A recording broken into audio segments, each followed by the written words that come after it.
campaign for charter schools in the US. It is both a national and, in a sense, it is part of a national and, in a very real way, an international effort to privatize the public sector, as I see it.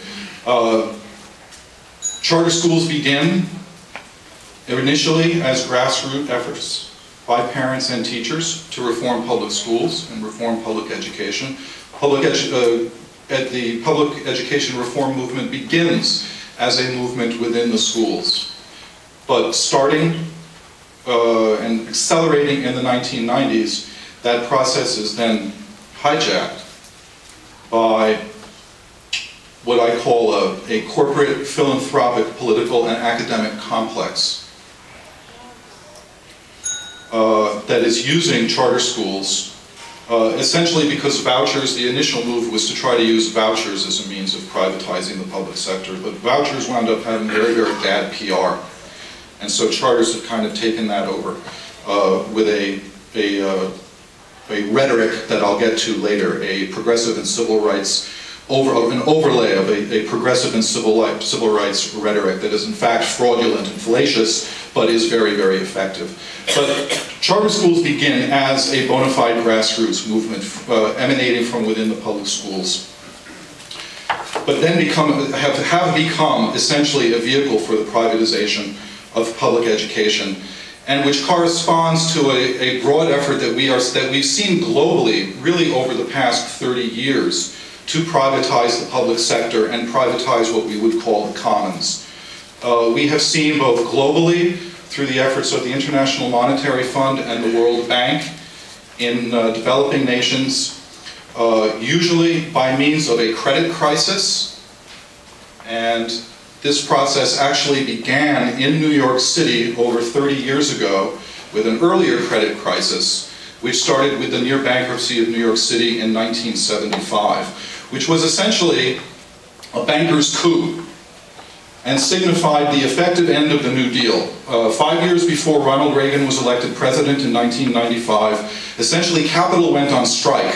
That's not a phrase that we hear that often. We usually think of labor going on strike, but in fact capital goes on strike as well.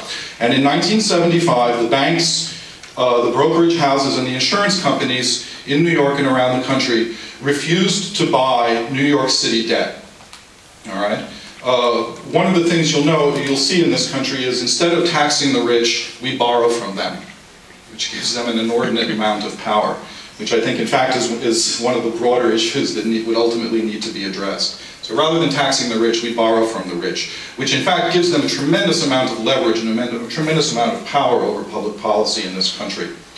In 1975, as a result of actual crisis within the city, which was caused by many, many reasons, the loss of manufacturing jobs, white flight, deindustrialization, redlining, and things of that sort. The city was facing an actual economic crisis. And rather than coming to its aid, capital went on strike and essentially said that the rather modest social democratic infrastructure that had been built up in New York City in the aftermath of World War II would have to be radically cut back, be radically cut back. So what did that entail? That entailed the closing of hospitals, the closing of firehouses, the laying off of police officers, and the laying off of 15,000 teachers. 15,000 teachers. Guidance departments were wiped out. Music instruction and art instruction were wiped out. Art and music teachers who had as many as 10 and 12 years of experience and seniority in the public schools were laid off. We had a huge cutbacks in public education that took virtually a generation to begin to be addressed and for the public school infrastructure to be built up again. And at any rate, it was at that point, followed by Proposition 13 in California, which cut property taxes and led to California going from essentially the state with the top public education system in the nation to one of the worst, since most public education there is funded by local property taxes. This fundamentally represented the end of the New Deal and the end of the extremely modest social democratic infrastructure that had been built up since the Depression and the end of the Second World War. The near bankruptcy of New York City was really signified that. And it was only with the election of Ronald Reagan in 1980 that it really becomes formalized on the federal level. Starting at that time is when we really start to see discussions. This is essentially the initiation of the neoliberal program. One of the main features of which is the privatization of the public sector, the privatization of what we would call commons.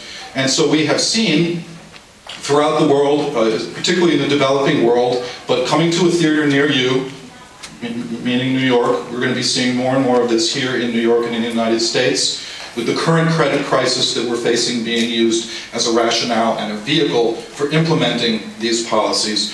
We've seen the privatization of infrastructure, for example, highways. In Chicago, the Chicago Skyway has been privatized. The Indiana Turnpike has been privatized. There have been efforts, which have so far been unsuccessful, to privatize the New Jersey Turnpike, efforts to privatize water systems and other public infrastructure. We've seen the privatization of prisons. We've seen the privatization of war making.